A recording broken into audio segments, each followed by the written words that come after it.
Hi friends, welcome to Manvasam channel. இன்னைக்கு நம்ம சேனல்ல பார்க்க போற ரெசிபி ஒரு டிஃபரண்டான ரெசிபிங்க.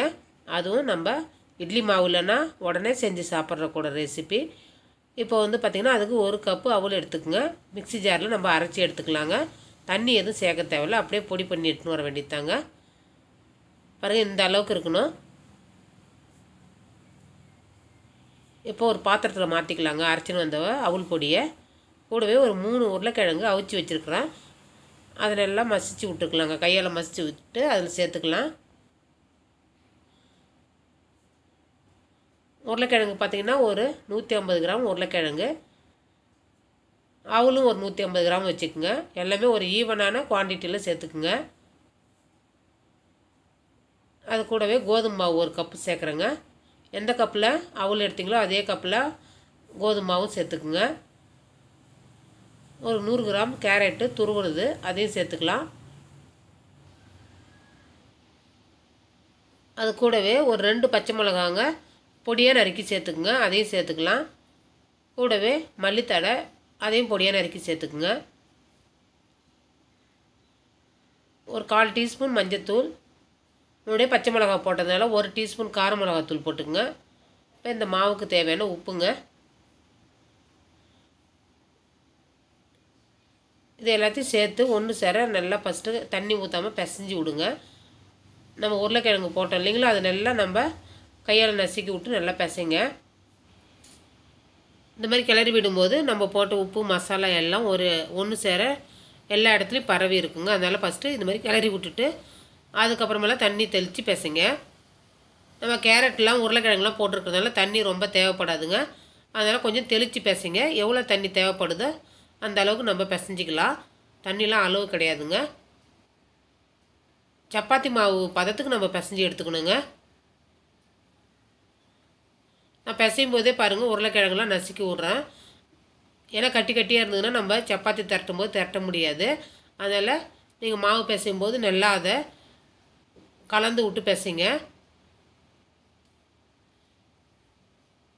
இப்போ நம்ம பார்த்தோன்னா டெய்லி இட்லி தோசை சாப்பிட்றதுக்கு பதிலாக இதை மாதிரி ஒரு டிஃப்ரெண்ட்டான ஒரு ரெசிபியும் செஞ்சு குழந்தைங்களுக்கு கொடுத்தா அவங்க விரும்பி சாப்பிடுவாங்க. பாருங்கள் நல்லா நைஸாக மாவு பிசைஞ்சாச்சு. அவ்வளோதாங்க. இந்த அளவுக்கு பிசைஞ்சு எடுத்துக்கோங்க. நம்ம இது ஊற வைக்க தேவையில்லைங்க. அப்படியே உடனே பிசைஞ்ச உடனே நம்ம சப்பாத்தி போட்டு எடுத்துக்கலாம். இந்த அளவுக்கு எடுத்துக்கோங்க.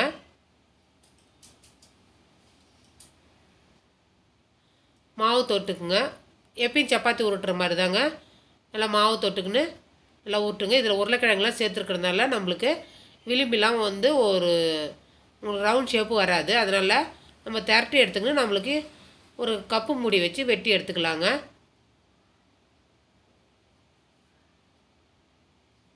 மாவு நல்லா தொட்டு தொட்டு உருட்டுங்க. அப்போ தான் உங்களுக்கு உருட்டுறதுக்கு அழகாக வரும்.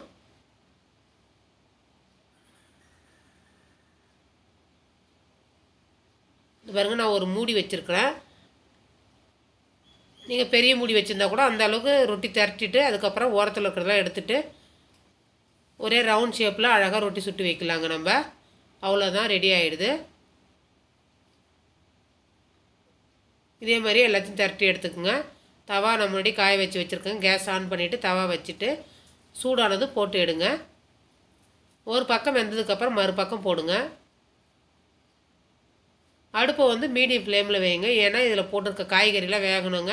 ஹை ஃப்ளேமில் வச்சிங்கன்னா ஃபஸ்ட்டு மேலே இருக்கிறது வெந்துடும், உள்ளே காய்கறிலாம் பச்சையாகவே இருக்குங்க.